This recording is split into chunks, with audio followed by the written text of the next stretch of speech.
ఆషాఢ మాసాన్ని పురస్కరించుకుని ఆల్వల్లోని శ్రీ అభ్యాస జూనియర్ కళాశాలలో బోనాల ఉత్సవాలు అత్యంత వైభవంగా జరిగాయి. విద్యార్థులు బోనాలు, పోతురాజుల నృత్యాలతో నిర్వహించిన ర్యాలీ స్థానికంగా ఆకట్టుకుంది. అనంతరం స్థానిక ఉప్పలమ్మ దేవాలయానికి చేరుకుని అమ్మవారికి భక్తి శ్రద్ధలతో బోనాలు సమర్పించారు. సమృద్ధిగా వర్షాలు కురిసి ప్రజలంతా ఆయురారోగ్యాలతో వర్ధిల్లాలని ఈ వేడుకలు నిర్వహిస్తున్నట్లు నిర్వాహకులు తెలిపారు. తెలంగాణ సంస్కృతికి ప్రతీకైన ఈ పండుగలో కళాశాల డైరెక్టర్లు విశాల్, మహేందర్, పూర్ణచందర్, వినీత్, నవీన్ రెడ్డి, సిబ్బంది, విద్యార్థులు పాల్గొన్నారు.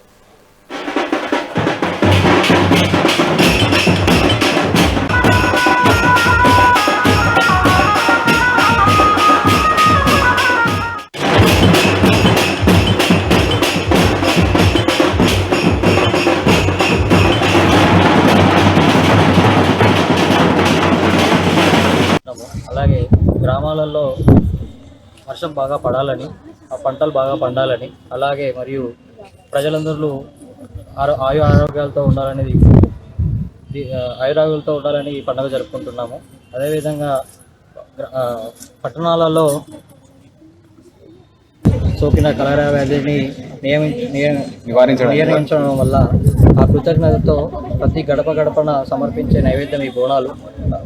బోనాలు అంటే పండగ మాత్రమే కాదు, తెలంగాణకి ఆత్మగౌరవం లాంటిది.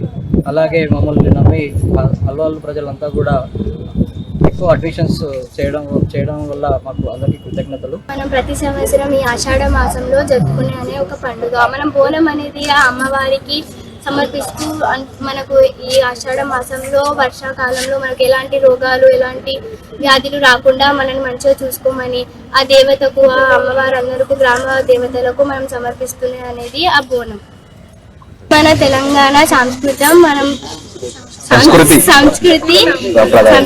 సంప్రదాయం యుగాల నుంచి అప్పటి కాలం నుంచి అదొక బోనం అలా సమర్పిస్తూ వస్తుంది. దానినే ఇప్పుడు మనం జరుపుకుంటున్నాం. తెలంగాణలో బోనాలు జరుపుకునేది ఒక సంప్రదాయం. ఆషాఢ మాసంలో ప్రతి నెల రోజుకొక బోనం చప్పున అమ్మవారికి బోనాలు అర్పిస్తారు. ఎందుకంటే ఈ ఆషాఢ మాసంలో వర్షాకాలంలో ఎవరికి ఏ రోగాలు రావద్దని, పంటలు బాగా పండాలని అమ్మవారికి బోనాలు సమర్పిస్తారు. సంప్రదాయాల్లో భాగంగా బోనాలు అనేటటువంటివి చాలా ఘనంగా జరుపుకోవడం జరుగుతుంది. సో ఈరోజు మా శ్రీ అభ్యాస జూనియర్ కాలేజ్ అల్వాల్లో బోనాల ఉత్సవాలు జరుపుకోవడం జరుగుతుంది.